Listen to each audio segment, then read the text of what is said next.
My name is Claire Bennett, I'm 42 years old, and I work as a structural engineer. The night my mother raised a crystal glass at New Year's dinner and called my younger sister the best thing this family ever created, my husband stood up 3 seconds later and exposed a 30-year lie that destroyed every foundation beneath us. By midnight, my mother was screaming, my sister was vomiting in the downstairs bathroom, my husband was shaking so badly he dropped his wineglass onto imported Italian tile, and I was standing in the center of my childhood dining room, realizing I had spent most of my life trying to earn love from people who already knew I was never supposed to receive it. I lost my family that night, but the truth is, I had been losing them for years without understanding why. If you've ever spent your entire life feeling like a guest in your own home, you'll understand what I mean. I grew up in Hartford, Connecticut, in a white colonial house with blue shutters and a front porch my father repainted every spring until he died. My mother loved appearances the way some people love religion. Everything had to look polished from the outside. Matching napkins, ironed curtains, smiling daughters. Especially one daughter. Not me. My sister Lily was born when I was 11 years old. My mother called her miracle baby. That phrase followed Lily everywhere like perfume. The miracle baby, the second chance, the sunshine child. I remember standing in the hospital room holding a stuffed rabbit while relatives passed Lily around like royalty. Nobody noticed I'd been wearing the same sweater for 3 days because Dad had forgotten to bring me clean clothes. That sounds small, doesn't it? But structural failures don't happen because of one giant crack. Buildings collapse from years of pressure on tiny weaknesses nobody repairs. That was my family. Tiny fractures everywhere. When I was 13, I won the statewide science competition for designing a small earthquake-resistant bridge model. My father hugged me so tightly I could barely breathe. My mother looked at the certificate and said, "That's wonderful, Claire, but try not to talk about engineering too much tonight. People already think you're intimidating." 3 hours later, Lily burped during dinner, and everyone laughed like she'd cured cancer. When I was 16, I overheard my Aunt Janet whispering in the kitchen, "Poor Claire never really fit the family mold." My mother answered quietly, "She's difficult. Lily's easier to love." I still remember the smell of garlic bread burning in the oven while I stood in the hallway, pretending I hadn't heard. You tell yourself things as a kid to survive moments like that. Maybe if I work harder. Maybe if I become useful. Maybe if I stop being difficult. Engineering made sense to me because structures obeyed rules, weight distribution mattered, pressure mattered, neglect had consequences. If something cracked, you could trace the fracture back to the source. Families weren't like that. Families buried damage under holiday dinners and Christmas cards. My father, Richard Bennett, was the only person who made me feel solid. He used to wake me up early Saturday mornings and take me to construction sites around the city. He worked as a commercial electrician, and he'd let me wear his oversized safety goggles while he explained how buildings were really conversations between trust and gravity. "Every structure tells the truth eventually," he'd say. I didn't understand how important those words would become. One winter, when I was 17, my father drove me through a snowstorm because I had forgotten a portfolio model at school before an architecture scholarship interview. Visibility was terrible. Trucks were sliding across the highway. My mother screamed at him over the phone for risking everyone's lives over Claire's little hobby. But Dad just squeezed my shoulder at a red light and said, "You're worth showing up for." Nobody had ever said that to me before. Not once. I held on to those words for 25 years. My relationship with Lily was complicated in the saddest possible way because none of what happened was really her fault at first.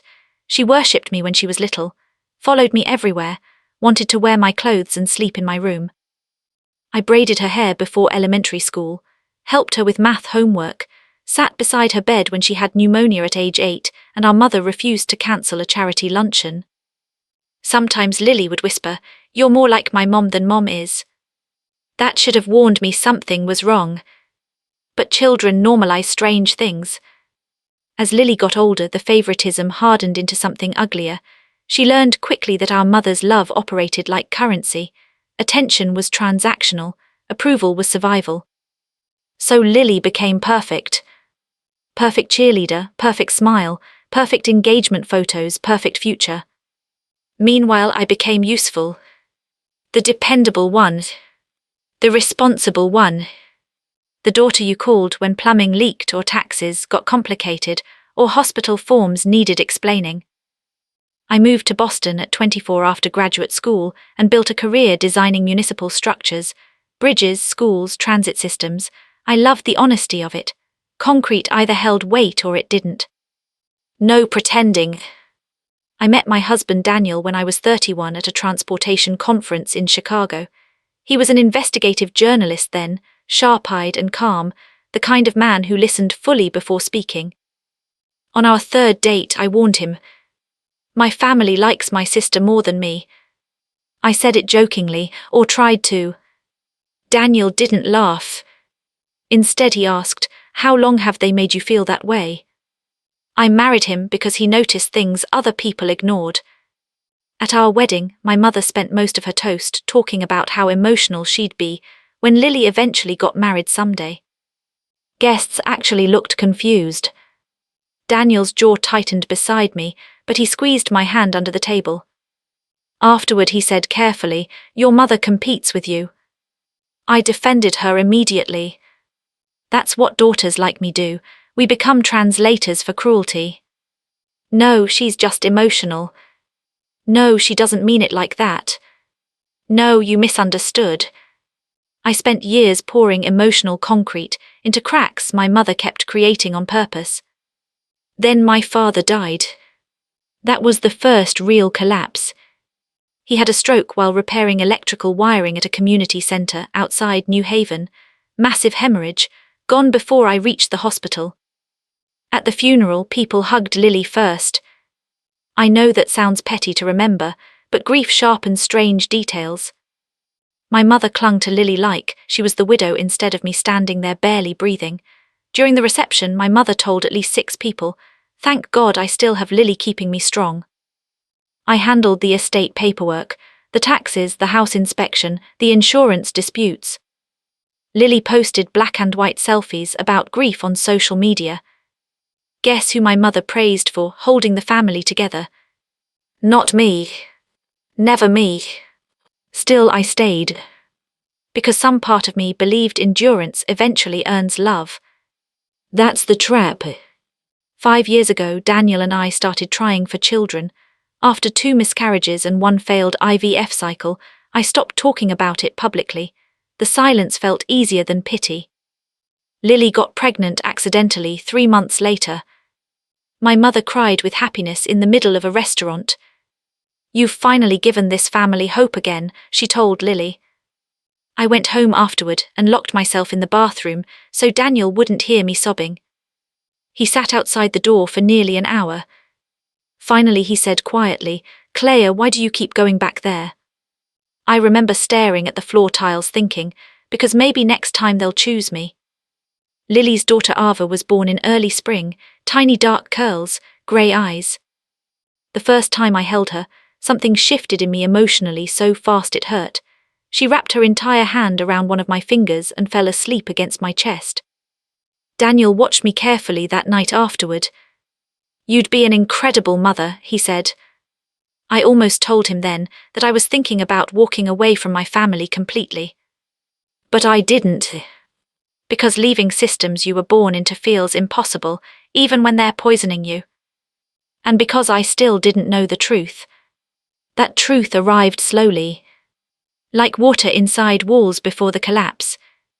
About 8 months before the New Year's dinner, Daniel started acting strangely around Lily.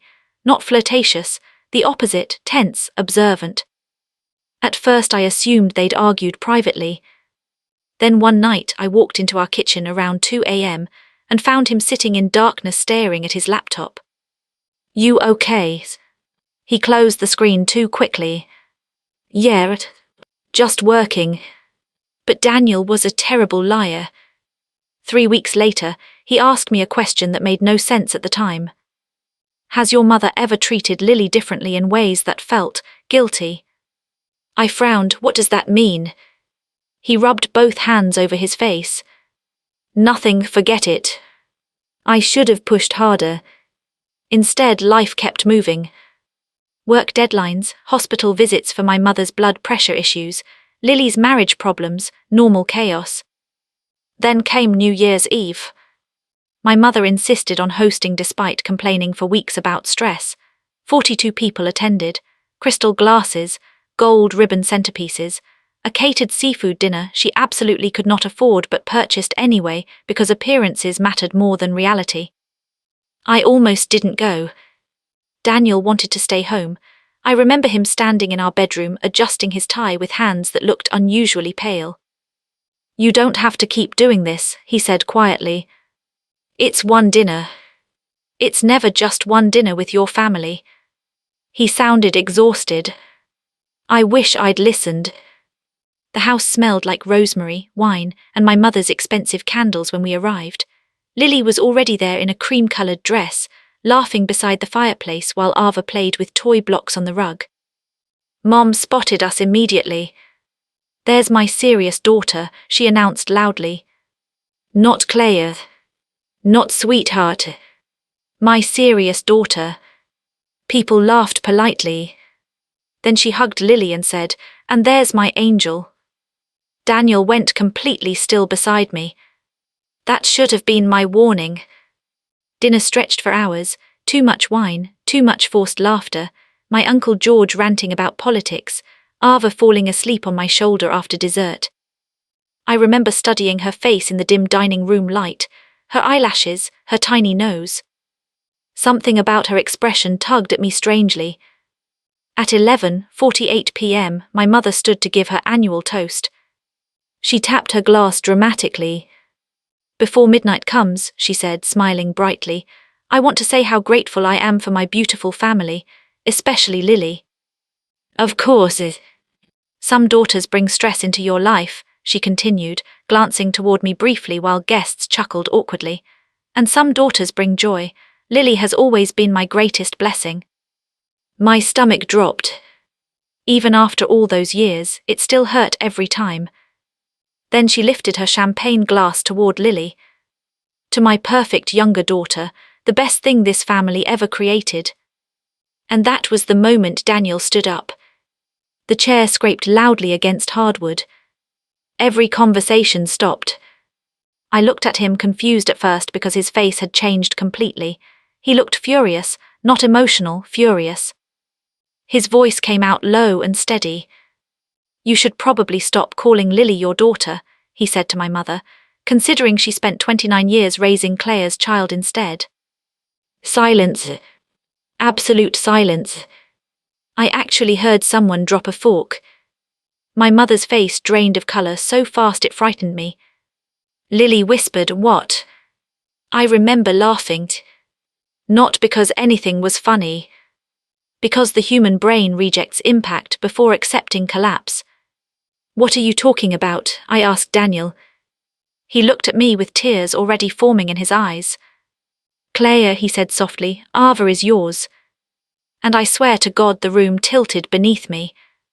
For about 3 full seconds after Daniel said those words, nobody moved.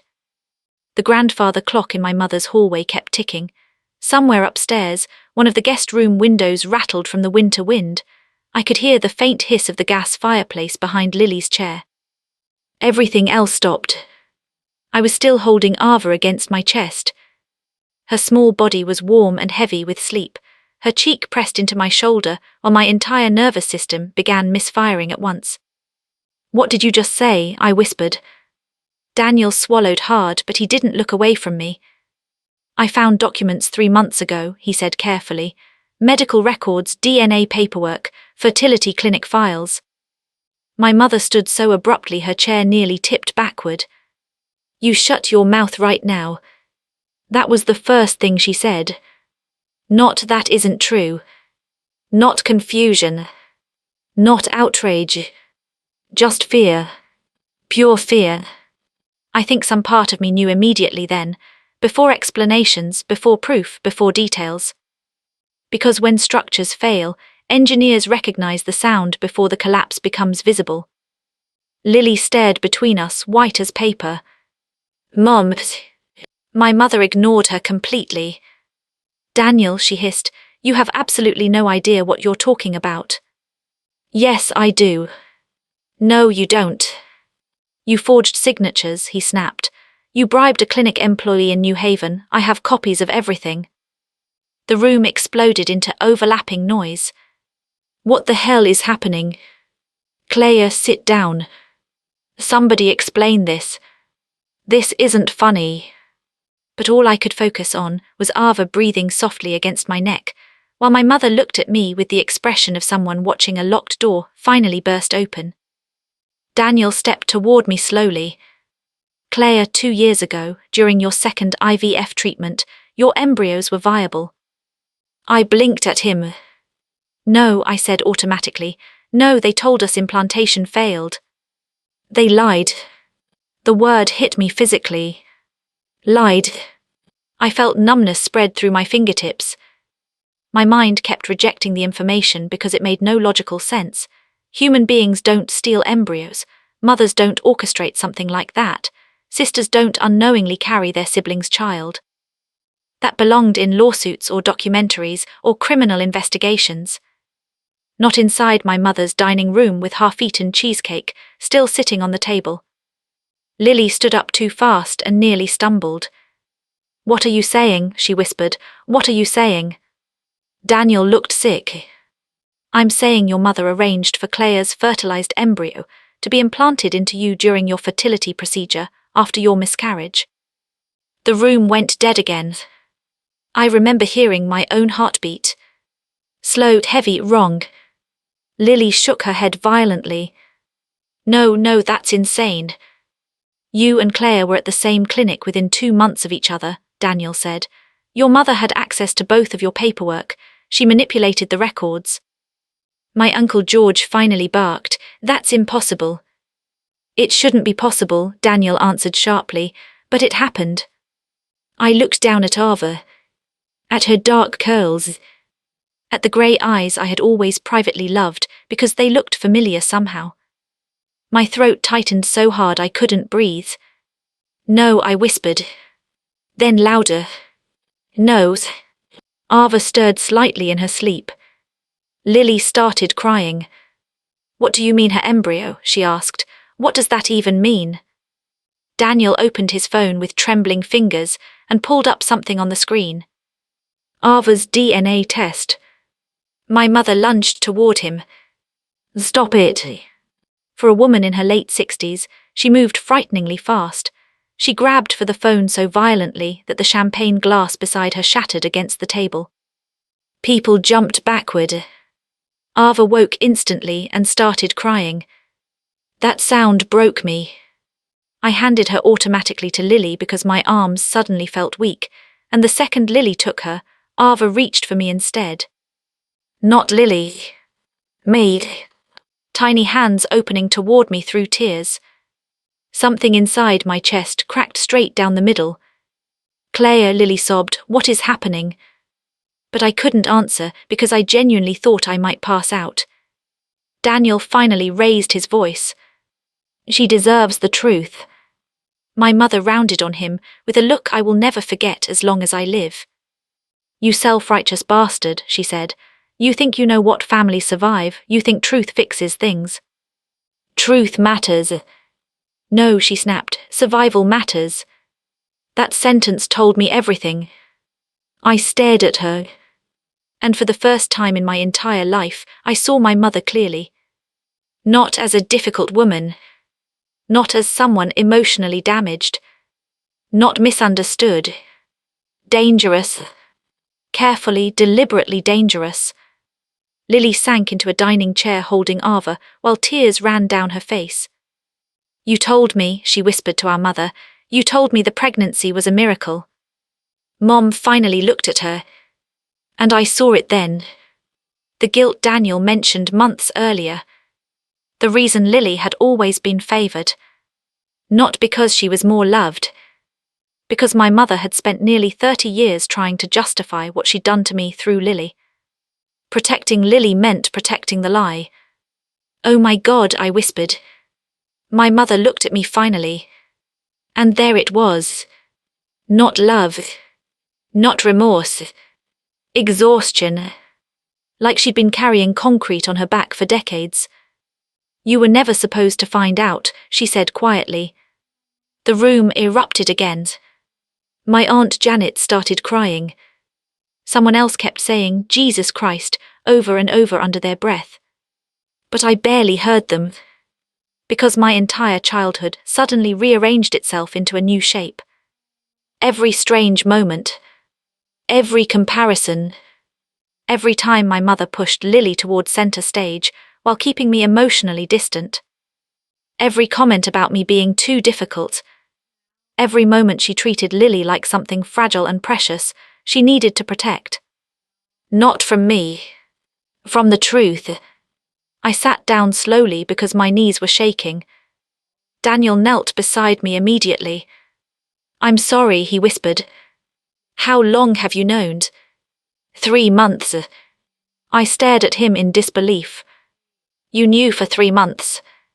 I needed proof before I told you. You should have told me immediately." "I know." His eyes filled with tears. "But Claire, I needed to make absolutely certain before I destroyed your entire life." Too late. It was already destroyed. Or maybe revealed. I honestly couldn't tell the difference. Lily suddenly stood up again. "You knew," she screamed at Mom. "No, you knew." My mother's composure finally cracked. "I did what I had to do." The words slammed through the room. "What does that mean?" I shouted. She looked directly at me then, and for one horrible second I saw genuine resentment there. "You were falling apart," she said. I actually laughed again because the insanity of the sentence short-circuited my brain. "I was infertile," I said. "That's what was happening to me." "You were obsessed," she snapped. "Every conversation became about treatment cycles and hormones and disappointment. You stopped functioning." Daniel stood up immediately. "She had 2 miscarriages. And Lily had nothing," my mother shot back. "Nothing, no direction, no purpose. Her marriage was already unstable." I stared at her. "You gave her my child because she needed purpose. You didn't appreciate family anyway." That was the moment. The exact moment. The line every damaged relationship eventually reaches. The final fracture. "You're not real family." She didn't scream it. That would have been easier. She said it quietly, coldly, like something obvious. "You've always stood outside this family looking in," she continued. "Even as a little girl, Richard loved you blindly, but the rest of us saw it. You judge people, you make everyone uncomfortable. Lily connects with people naturally. She deserved a child." I stopped breathing. Truly. My body physically locked.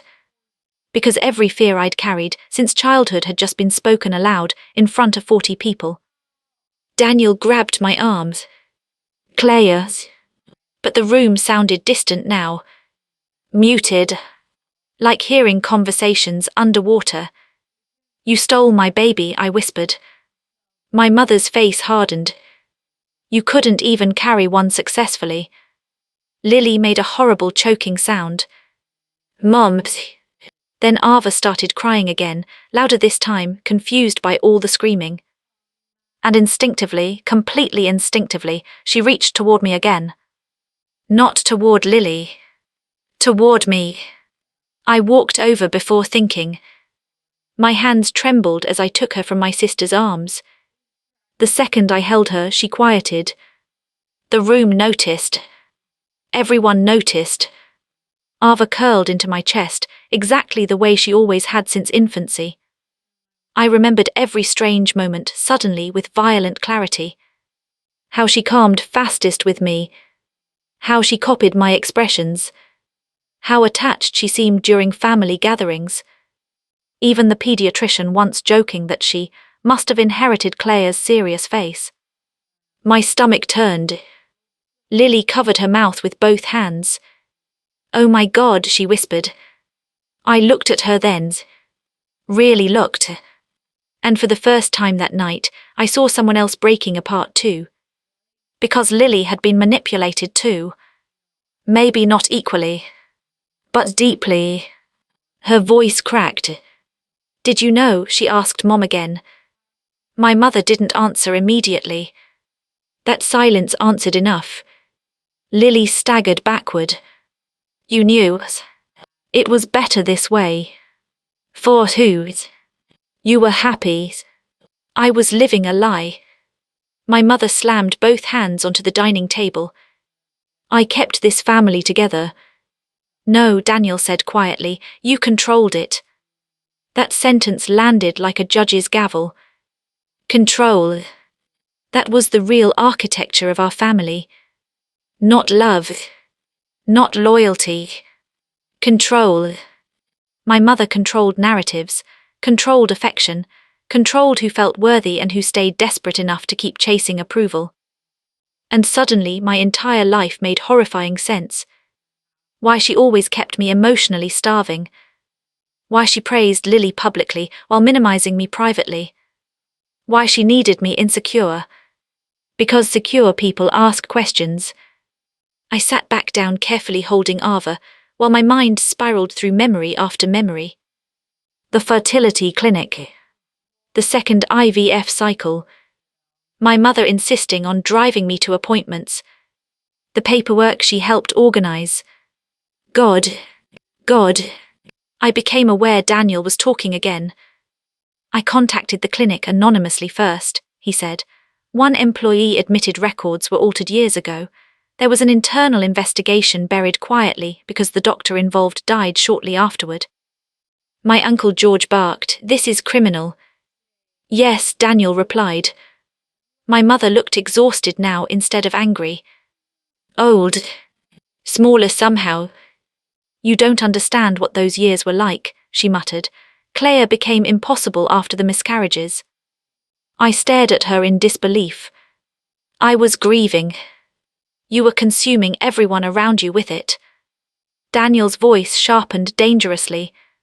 So you stole her child. She's still got a child in the family. The room recoiled. Even now, even exposed, my mother genuinely believed her logic made sense. That's the terrifying thing about people who spend decades justifying cruelty.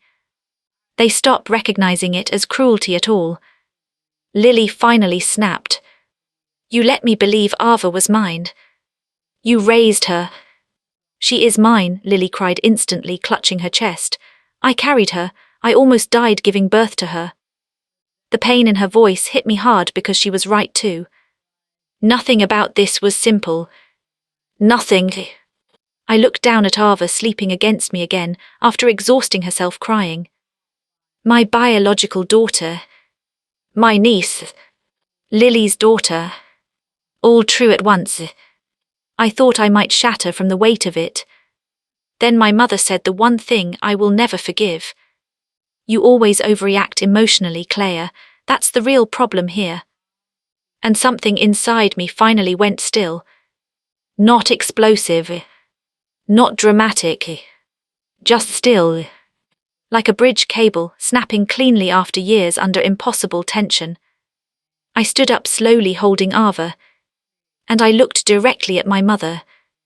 You know what engineers do when foundations become unsafe?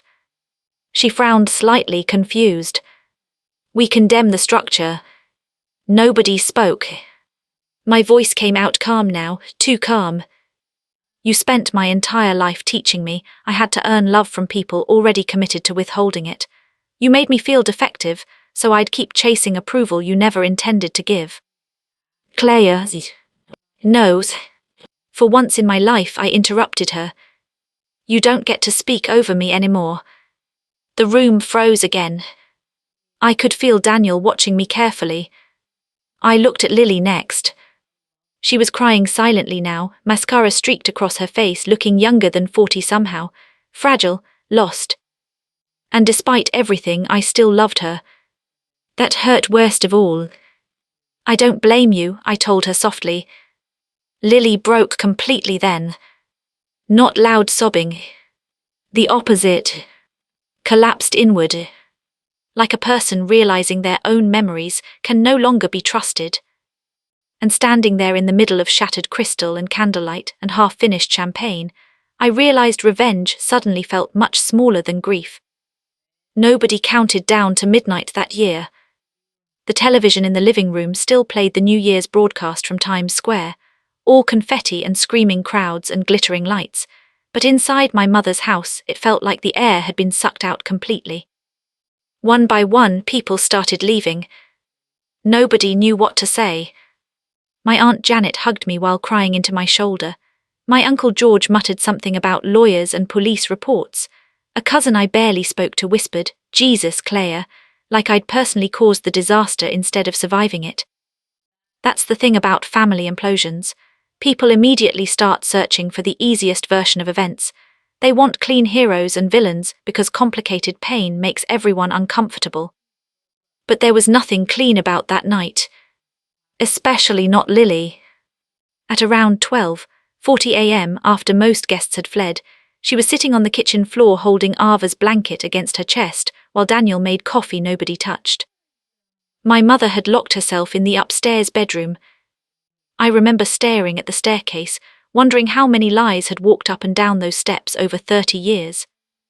Daniel sat beside me quietly at the dining table. "I'm sorry," he said again. I looked at him. "You should have told me." "I know. You let me hold her for 3 months knowing." His face crumpled slightly. I needed to understand exactly what happened before I blew everything apart. "And if you never found proofs, I would have kept digging." There was exhaustion in his voice I hadn't noticed before, deep exhaustion, like he'd been carrying this alone far too long. "How did you even suspect?" Daniel rubbed his hands together slowly. "Ava, what about her? She looks like you." I almost laughed bitterly. "Lots of children resemble relatives." But then he shook his head. "No, Claire, I mean exactly like you." He looked toward the kitchen, where Lily sat frozen. The older Ava got, the harder it became to ignore. Same expressions, same posture, same habit of pressing her lips together while concentrating. I closed my eyes. He continued quietly. "Then your mother started acting strange every time anyone mentioned genetics. Remember Thanksgiving when your cousin joked Ava inherited the Bennett eyes?" I remembered. Mom had changed the subject immediately. At the time it seemed meaningless. Now every memory felt infected. Daniel leaned back in the chair heavily. "I ran a private DNA test in October." I stared at him sharply. "You tested Ava without telling me." "I know how terrible that sounds." "It is terrible." "I was terrified," he said bluntly. "Claire, I genuinely thought your mother might have covered up something criminal, and I couldn't accuse her without evidence." I wanted to stay angry at him. Part of me was angry. But underneath it was a worse realization. He'd been protecting me from an earthquake he already saw coming. Engineers know that feeling too. The awful moment when stress fractures appear before collapse becomes visible to everyone else. "You should have trusted me enough to tell me." He nodded immediately. "You're right. Simple, no excuses." That hurt more somehow. At 1:15 a.m., Lily finally spoke from the kitchen floor. "Did you ever suspect?" Her voice sounded small. I walked over slowly, still holding Ava, who had fallen asleep again against my shoulder. "No," I answered honestly. Lily stared at the blanket in her lap. "I kept wondering why she loved you so much." The sentence nearly destroyed me. "She loves you too. I'm her mother. You are. But not the only one." Silence spread between us. Complicated, painful silence. I sat across from her carefully. "I'm not taking her away from you." Lily looked up instantly, eyes swollen red. "You don't know that yet." "Yes, I do. You should hate me." "I don't." "But you will." "No," I said quietly, "I hate her." We both looked upstairs automatically. Toward my mother's bedroom. Toward the center of the collapse. Around 2 a.m., Daniel finally convinced me to leave. I didn't want to. Some irrational part of me needed to keep staring at the ruins, like walking away might somehow make the truth less real. Before we left, I stood outside my mother's locked bedroom door. "Mom," no answer. "You don't get to disappear after this." Still silence. I rested my forehead briefly against the wood. "When Dad died," I said quietly, "I thought losing him was the worst pain I'd survive." My voice shook despite myself. "But this is uglier." "Nothing. Not one word." So I walked away. Outside, snow had started falling lightly over the neighborhood. Daniel loaded our overnight bags into the car while I strapped Ava's empty car seat, left accidentally in our vehicle after Christmas shopping, into the back seat because seeing it there suddenly made me physically ill. Halfway home, I finally asked the question I'd been avoiding. "How biological are we talking?" Daniel gripped the steering wheel tighter. "The embryo created during your IVF cycle was implanted into Lily." My chest tightened again. "So Ava is genetically mine?" "Yes." "And yours?" "Yes." The word echoed through me. "Mine." I stared out the frozen passenger window at dark Connecticut roads sliding past. For years, I'd mourned a child I believed never existed. But she had existed. She'd been alive this whole time. Calling someone else Mom. I suddenly started shaking so violently, Daniel pulled the car onto the shoulder immediately. "Claire." I couldn't breathe. Every miscarriage, every injection, every hormone treatment, every moment grieving infertility. All while my daughter was learning to walk 20 minutes away. Daniel climbed across the console and held me while I sobbed so hard my ribs hurt. Not graceful crying. Animal grief. The kind that leaves your throat raw. "I missed everything," I choked out. Her first words, her first steps. "You didn't know." "But she was here." Snow tapped softly against the windshield while I fell apart in the passenger seat. I don't remember getting home. I only remember waking around dawn, still wearing my dress from dinner, while Daniel slept sitting upright beside me on the couch, because he refused to leave me alone. The next week became a nightmare of lawyers, phone calls, medical records, and silence. My mother refused to answer anyone. Lily stopped speaking to her completely. And then the fertility clinic called. Not because they suddenly developed morals. Because Daniel's investigation had cornered them. A retired lab administrator agreed to meet with us privately in New Haven. Her name was Patricia Monroe, 63 years old, nervous hands, cigarette voice. We met in a diner off Interstate 91 3 days after New Year's. I remember the smell of burnt coffee and grease. Patricia wouldn't look directly at me at first. "What your mother did," she said quietly, "should never have been possible." Daniel set a recorder on the table. "She bribed someone." Patricia nodded slowly. Dr. Feldman was having financial problems at the time, gambling debts. "How much?" I asked. 50,000. I almost laughed again. My entire life rewritten for the price of a luxury SUV. Patricia swallowed hard. "Your mother convinced him she was saving her family." I stared at her. "She stole my embryo." Patricia's eyes filled with tears. "I know." "No," I snapped suddenly, "you don't." The waitress approached awkwardly with coffee refills, then immediately sensed tension and retreated. Patricia opened a worn folder with trembling fingers. "These are copies I kept." Inside were records, procedure notes, transfer authorizations. Forged signatures. My signature. I recognized the fake immediately because my mother used to practice copying my handwriting when I was little. She'd sign school forms if I forgot. A stupid, harmless memory suddenly transformed into evidence. Daniel went cold beside me reading the documents. I couldn't stop staring at one line. "Embryo transfer successful." Successful. I'd spent years believing failure defined my body. But my body hadn't failed. Someone betrayed it. Patricia slid another paper toward me. There's something else. I looked down. A handwritten letter.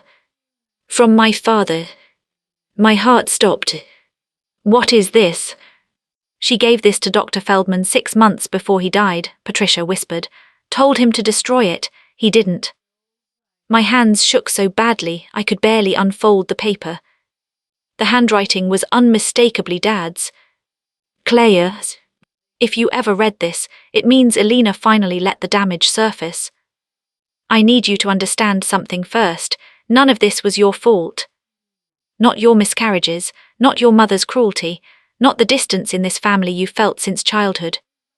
You were the only honest thing in this house.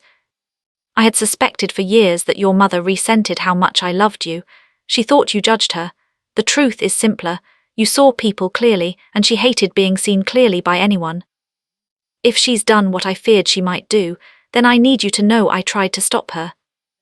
I argued with her for months after your second IVF cycle. She became obsessed with the idea that Lily needed the baby more than you did. She said you would bury yourself in work while Lily would build a family around the child. I told her she was insane. She told me blood mattered less than emotional need. Claire, if you are reading this, then I failed you. But I need you to hear this before anything else. You were always my greatest joy. Not because you were accomplished. Not because you were useful. Because you were kind in a family that rewarded performance over truth. I watched you spend your whole life trying to earn love from people committed to misunderstanding you. Please stop trying. If there is a child involved in all this, love that child without turning her into another battlefield. Don't repeat what we became. And one more thing. I left something specifically for you. Elena never knew. You'll find it where we used to hide blueprints together. I'm sorry I wasn't strong enough. Dad, I couldn't see anymore. Tears blurred everything instantly. For a few seconds, I genuinely forgot the diner around us existed. Dad knew. At least partly. He knew.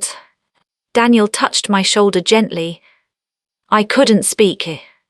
All those years believing my father died, without understanding what I'd become inside that family. But he had understood. Completely. Patricia quietly slid another envelope toward me. This was attached to the letter. Inside was the deed to a storage unit in Hartford. Daniel frowned. What's this? Patricia shook her head. I don't know. The drive home felt unreal. I kept rereading Dad's letter until the paper softened beneath my fingers. You were always my greatest joy. Not useful. Not accomplished. Wanted. Loved. Do you understand how dangerous those words are to someone who spent 42 years starving emotionally? That night, Daniel found me sitting on our bedroom floor, surrounded by old family photo albums.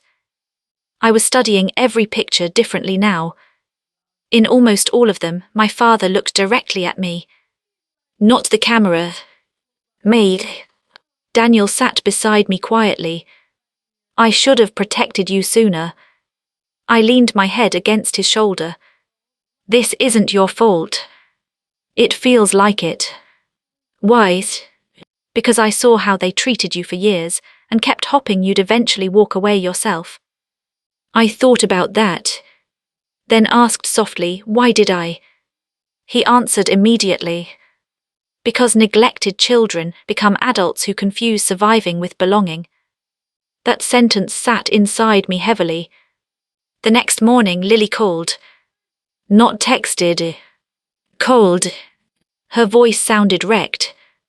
I went to Mom's house. And she tried justifying it again. I closed my eyes. What did she say? That she gave purpose to both of us. My stomach turned. Lily inhaled shakily. She said I became a better woman after Ava. I rubbed my forehead hard. Lily, I don't know who I am anymore. The honesty in her voice scared me. I do, I said quietly. No, you don't. Yes, I do. Silence. Then I continued carefully.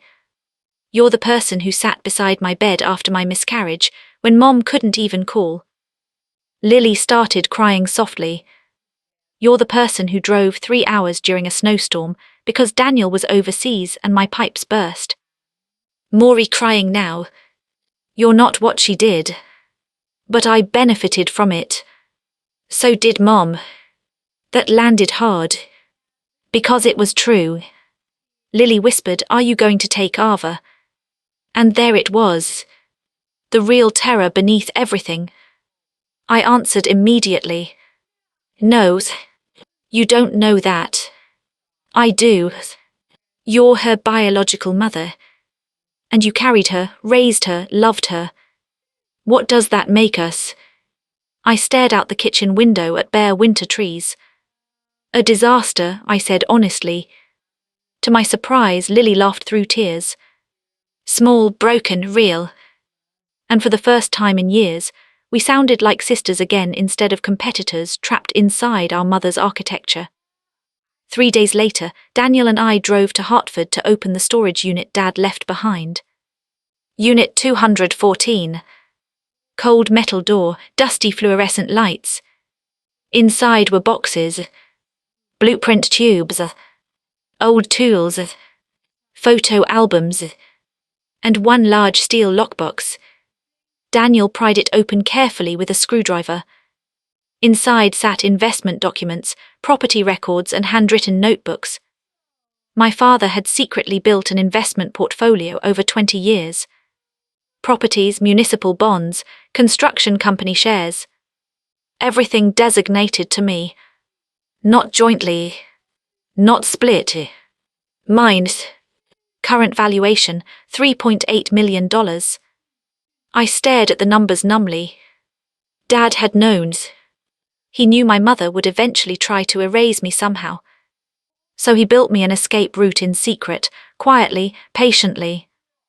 Like reinforcing a failing structure nobody else noticed was cracking. At the bottom of the lockbox sat one final envelope labelled, "For when you finally stop apologizing for existing." I broke down crying before I even opened it. Inside the envelope was a single sheet of yellow legal paper, folded neatly in half. No dramatic final confession, no hidden scandal. Just my father's handwriting again. "Claire, if you found this, then something finally broke badly enough for you to stop trying to fix everyone else first. That's good. You were born with the instinct to reinforce damaged things. You patch cracks, you redistribute weight, you carry loads other people should carry themselves. It makes you excellent at your job. It also makes you vulnerable to people who mistake your strength for permission. You cannot save structures built on dishonesty. At some point, the safest thing to do is evacuate. I hope you learned that sooner than I did." "Dad." I sat on the cold concrete floor of that storage unit and cried harder than I had at his funeral. Because grief changes when new information enters it. For years, I mourned my father as someone who hadn't protected me enough. Now I realized he had spent the end of his life trying to prepare me for survival after he was gone. He just ran out of time. Daniel crouched beside me quietly while I held the letter against my chest. "He knew her better than anyone," I whispered. Daniel nodded slowly. "He knew you too." That hurt in a completely different way. To be understood that deeply by someone who's gone. I remember laughing weakly through tears. "Do you know what the worst part is?" "What?" "I still want my mother to love me." Daniel's face broke a little when I said that. Because no matter how old you become, some wounds stay the age they were created. A neglected child doesn't disappear just because the adult becomes competent. 2 weeks after New Year's, the lawyers began contacting us officially. The fertility clinic wanted settlements and non-disclosure agreements immediately. Their attorneys used phrases like procedural misconduct and unauthorized transfer event like softer language could sanitize what happened. Daniel read one letter aloud in our kitchen and actually laughed in disbelief. They called your daughter a misallocated biological asset. I stared at him. What? He tossed the paperwork onto the counter. Corporations always reduce human damage into technical language, makes guilt easier to manage. That I understood intimately. Structural collapse reports do the same thing. A bridge doesn't kill people, it experiences catastrophic load failure. Language distances responsibility. I refused to sign anything. So did Lily. That shocked everyone, especially my mother. She finally came to our house unannounced one freezing Thursday evening in January. I saw her car through the living room window and immediately felt my entire body tense. Daniel asked quietly, "Do you want me here?" "Yes." He opened the door before she could ring the bell. My mother looked smaller somehow, not weaker exactly, just diminished, like exposure to truth had shrunk her carefully constructed authority. She stepped inside cautiously. "I want to talk." I crossed my arms. For the first time honestly. Her jaw tightened instantly. There she was. That familiar irritation whenever I stopped playing obedient daughter. She looked around the house nervously before sitting at the dining table, where Daniel deliberately remained standing. "I know you both think I'm a monster," she began. "You stole our child," Daniel replied flatly. "I saved this family." "No," I said quietly, "you controlled it." Her eyes flashed. "You always did that." "Did what?" "Turn every situation into moral superiority." I actually smiled then. Not because it was funny. Because even now, even after everything, she still needed me to be the problem. "You know what amazes me?" I asked softly. "You'd rather destroy your relationship with both daughters than admit you were wrong." "I wasn't wrong." The force in her voice startled even her. Then came the justification. The real one. The thing buried underneath decades of favoritism. "You never needed people," she snapped at me, "not the way Lily did." I stared at her. "That's your explanation. You would have survived either way." The room went silent. And suddenly I understood something fundamental about my mother. She didn't love vulnerability. She loved dependency. Lily's emotional openness made Mom feel needed. My independence made her feel rejected. So she punished me for surviving without her. I sat down slowly across from her. "You decided Lily deserved motherhood more because she made you feel important." "That's not what I said." "It's exactly what you said." "No," she argued immediately. "I said Lily loved more openly. She builds connections, you build walls." "I build boundaries." "You isolate yourself." "Because you taught me closeness was dangerous." She flinched. "Good." For once I wanted her to feel impact. Daniel leaned against the kitchen counter, silently watching us like someone witnessing a building inspection after a fire. My mother's voice softened suddenly. "I know this looks terrible." "Looks terrible." "Not is terrible." "Looks terrible." "You took away my choice," I whispered. Her eyes shifted away from mine. "That's what you still don't understand. You didn't just steal an embryo, you stole years." I felt my throat tightening again. First words, first birthdays, first nightmares, first days of school someday. "Claire, you watched me grieve infertility while my daughter called someone else Mom." My mother suddenly started crying. Real tears. But they didn't move me the way they used to. Because I finally recognized something important. Guilt and accountability are not the same thing. I was trying to protect everyone. "No," I said calmly, "you were protecting yourself from discomfort." Daniel quietly placed a folder onto the dining table. "What's this?" Mom asked. "Evidence." Her face changed instantly. Inside were copies of the clinic records, Patricia's testimony, forged signatures and financial transfers. My mother looked physically ill, flipping through them. You went to the police? Not yet, Daniel answered. Yet. We wanted one thing first. Fear flickered across her face. What? The truth. My mother looked at me then, really looked at me, and I think she realized for the first time that the version of me she controlled was gone. No more apologizing. No more begging for scraps of affection.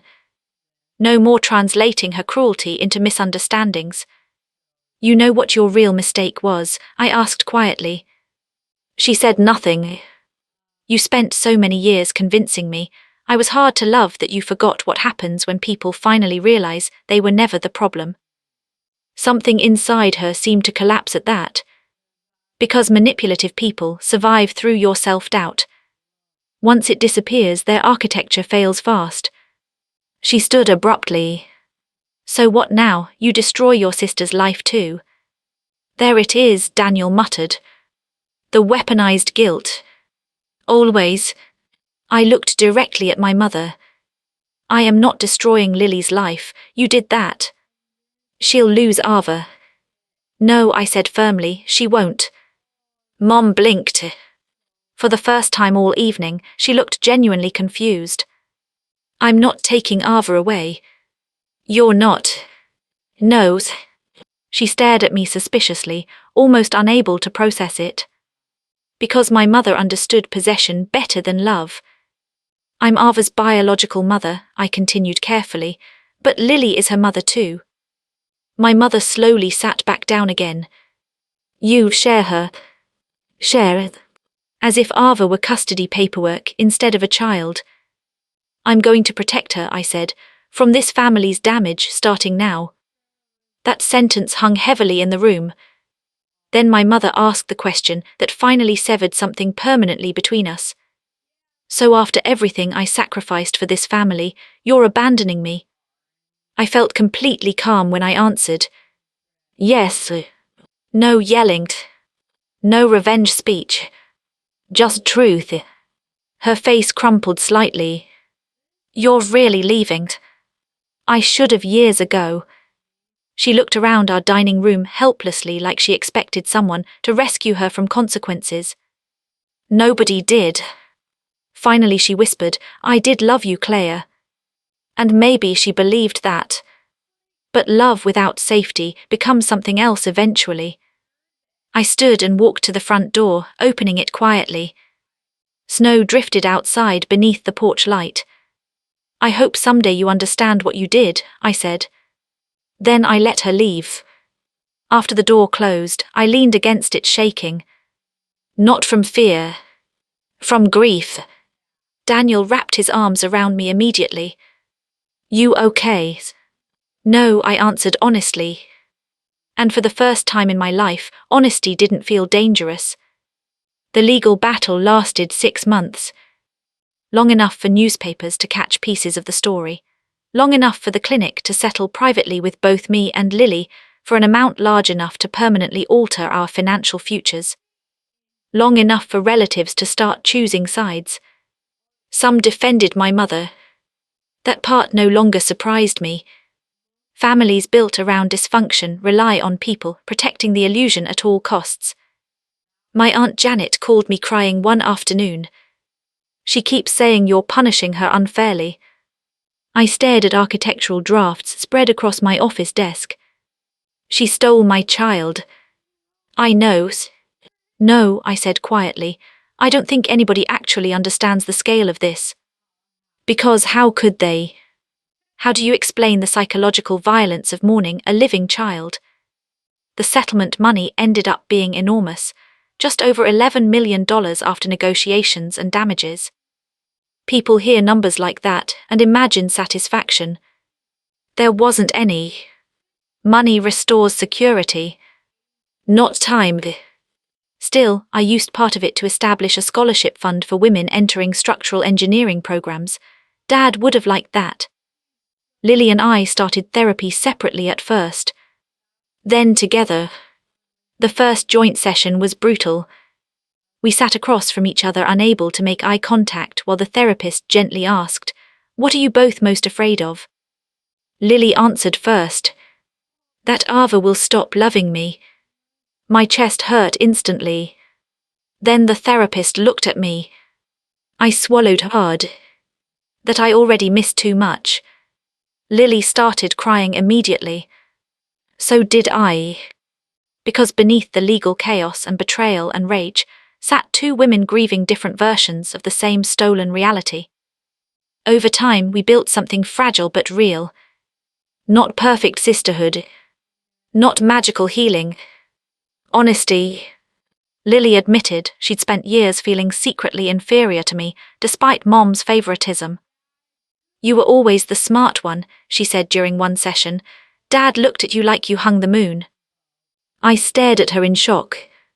You were Mom's favorite. Exactly. That sentence changed something in me. Because favoritism damages every child involved, just differently. Golden children become terrified of losing approval. Scapegoat children become terrified they never deserved love at all. Mom poisoned both of us. Ava was 4 by then, smart, observant, gentle. The first time she asked why Aunt Claire suddenly attended all her school events, I nearly broke apart right there in the elementary cafeteria. Lily answered carefully. Because she loves you very much. Ava nodded like that made complete sense. Children are often wiser than adults. One afternoon in early fall, Ava sat beside me drawing while I reviewed bridge reinforcement plans at the kitchen table. What do you do? She asked.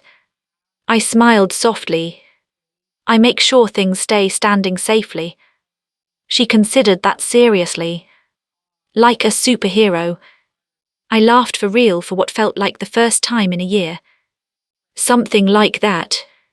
Then she held up her drawing proudly. 3 stick figures. Hers. Lily. Me. Holding hands. No labels. No explanations. Just connection. And I suddenly realized healing wasn't going to arrive as revenge or courtroom victories or public apologies. It would arrive quietly. In moments like that. Small. Human. Real. About 9 months after New Year's dinner, my mother suffered a minor stroke. Lily called me from the hospital. I don't know what to do. I closed my eyes. Old instincts rushed back immediately. Fix it, carry it, save everyone. Then Dad's words surfaced again. You cannot save structures built on dishonesty. I'll help with logistics, I told Lily carefully, but I can't rebuild a relationship that isn't safe. Lily understood. That mattered. I visited Mom exactly once in rehab. She looked older than I'd ever seen her, frail, bitter. For a moment, seeing her there almost reopened old guilt. Then she said quietly, I still think you're overreacting. And just like that, clarity returned. No accountability. No remorse. Only self-pity. I stood up after less than 10 minutes. You know what the saddest part is, I said softly. She frowned. You could have had both daughters. Something flickered across her face then, maybe regret, maybe pride collapsing under its own weight. But I didn't stay long enough to find out. It's been almost 3 years now since that New Year's dinner. 3 years since my husband stood up in my mother's dining room and detonated the lie holding our family together. 3 years since I learned my daughter had been alive while I mourned her. Sometimes it still hits me sideways. Not during dramatic moments either. Usually during ordinary ones. Ava losing a tooth. Ava asking why her eyebrows look like mine. Ava sitting cross-legged on my office floor colouring blueprints while I work late from home. Tiny things. That's what grief really is, not one giant wave, thousands of little collisions. People online love stories where betrayal ends with perfect revenge, public humiliation, handcuffs, somebody screaming while the victim walks away victorious in slow motion. Real life is quieter than that. Messier too. The clinic settled completely out of court, confidential agreements, licensing investigations, Careers destroyed privately instead of publicly. Dr. Feldman was already dead, and most of the remaining staff claimed ignorance. My mother was never criminally charged. At first, that enraged me. I wanted consequences shaped exactly like my pain. I wanted someone official to say, "What happened to you was monstrous." But eventually I learned something difficult. Courts handle legality, healing is something else entirely. And healing turned out to be less satisfying than revenge fantasies, because it required me to stop organizing my entire identity around what had been done to me. That part was harder. Much harder. For nearly a year after everything came out, I woke up every morning with the same thought. She stole my life. My therapist finally asked me one afternoon, "And if you only define yourself by what was stolen, what happens to the rest of your life?" I hated that question. Because she was right. Trauma narrows your vision. It turns pain into architecture. Suddenly every emotional room inside you gets built around the damage. I had spent decades doing that already. First around my mother's rejection, then around infertility, then around betrayal. At some point, I realized I didn't want my entire existence to become another structure built around surviving her. So I started rebuilding differently. Slowly. Intentionally. Like reinforcing a damaged bridge one section at a time. Daniel and I nearly didn't survive the first year. That surprises people when I say it out loud, but truthfully, massive revelations don't just destroy old relationships, they strain good ones too. I blamed him for waiting 3 months before telling me. Sometimes unfairly. Sometimes viciously. One night we fought so badly I threw a coffee mug against the kitchen wall hard enough to crack tile. "I trusted you," I screamed. "I know. You watched me hold her knowing she was mine. I was trying to protect you. You don't get to decide what truths I can survive." That sentence sat between us afterward like smoke. Because it was true. For weeks after that fight we barely touched each other. We functioned politely, carefully, like people navigating a building after structural damage, afraid one wrong movement might trigger collapse. Then one night in October, I woke from another nightmare crying quietly beside him. Not dramatic crying. The exhausted kind. Daniel pulled me against his chest half asleep and whispered, "I'm still here." Simple words. But something inside me finally unclenched. Because the difference between my husband and my mother was this. Daniel made mistakes while trying to protect me. My mother hurt me while trying to control me. Intent doesn't erase damage, but it matters. We started couples therapy after that. Not because we were broken beyond repair. Because we wanted honesty stronger than silence. And strangely enough, surviving the truth together eventually made us closer than we'd ever been before. These days he still reaches for my hand automatically during difficult moments. I still wake up sometimes needing reassurance that reality is real. Healing isn't linear, it's maintenance work. Just like engineering. You don't reinforce a structure once and assume it'll survive forever. You inspect continuously, you address stress early, you stop pretending cracks are harmless. Lily and I found our way towards something new too. Not the relationship we should have had. The relationship we were finally capable of having once competition disappeared. That took time. The first year was especially brutal, because every interaction carried invisible grief underneath it. Mother's Day nearly destroyed both of us. Ava came home from preschool with 2 handmade paper flowers. One for Lily. One for me. Neither of us knew how to react. Lily locked herself in the bathroom afterward crying, convinced Ava would eventually love me more. I sat on the back porch feeling crushing guilt for existing biologically inside a child who already had a mother. That night, Lily and I talked honestly for almost 4 hours. No performance, no pretending. Just truth. "I'm scared all the time," she admitted quietly. "Every time she chooses you for something small, I panic."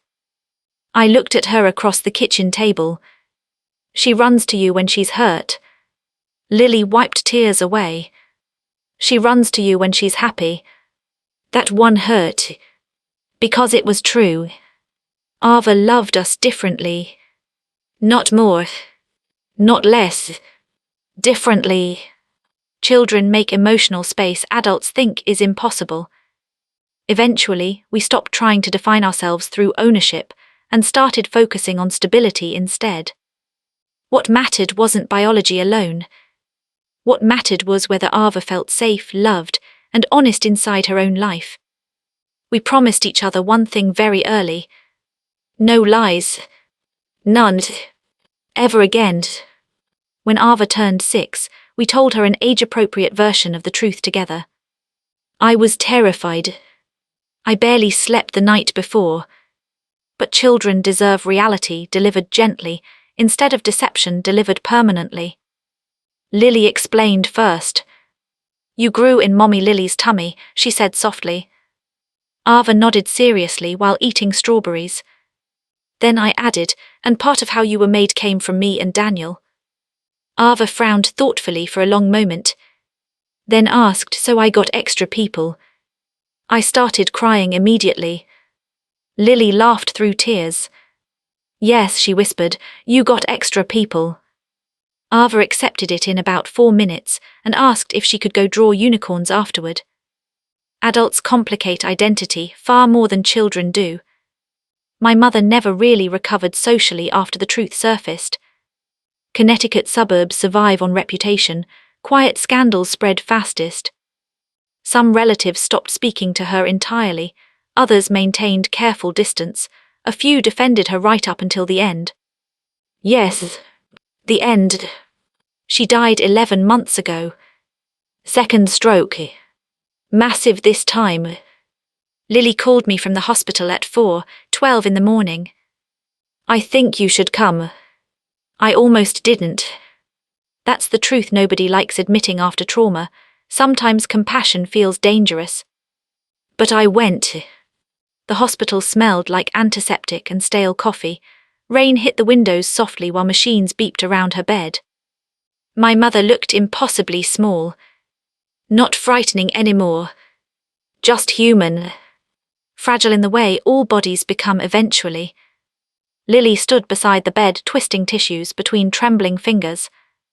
She's been asking for you. Of course she had. People often reach for absolution when death gets close. I stood near the doorway for a long time before approaching. My mother's eyes opened slowly when she heard my footsteps. For a second, confusion crossed her face. Then recognition. Claire. Her voice sounded paper-thin. I waited. Tubes ran from her arms. Oxygen hissed softly beside the bed. Finally she whispered, I did love you. There it was again. The sentence she returned to over and over like repetition might transform it into healing. Years earlier I would have fought her, demanded accountability, forced truth into the room one final time. But exhaustion changes you. And so does clarity. I pulled a chair beside her bed and sat down quietly. I know you loved me the only way you knew how, I said. Tears slipped from the corners of her eyes immediately. But love that destroys safety stops feeling like love eventually. She cried silently then. No arguments. No defensiveness. Just grief. Mine too. Because even terrible mothers remain mothers. That's the complicated tragedy people rarely discuss honestly. Part of me had spent my entire life wanting her to become someone else. Kinder. Safer. Capable of seeing me clearly. But death doesn't magically transform people into who we needed them to be. It only ends the possibility that they ever will. Before I left the hospital room, she whispered something so quietly I almost missed it.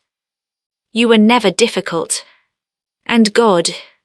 That nearly shattered me. 42 years late. But still. I kissed her forehead before leaving. Not because everything was forgiven. Because I was finally done carrying hatred like it was responsibility. She died 2 days later. At the funeral, nobody described her as perfect. That mattered. The eulogy stayed honest, complicated, human. Lily spoke about Mom's charisma, her generosity, her damage. I spoke about survival and accountability and how families can love each other deeply while still hurting each other terribly. Afterward, an older woman approached me in the church parking lot. "I knew your father," she said softly. "He used to talk about you constantly." I smiled through tears. "What did he say?" She laughed gently. "That you built things strong enough to outlast storms." I cried in my car for almost an hour after that. Not because I was broken anymore. Because sometimes healing means finally accepting you were loved properly by at least one person, even if others failed you. These days life is quieter. Not perfect. Just real.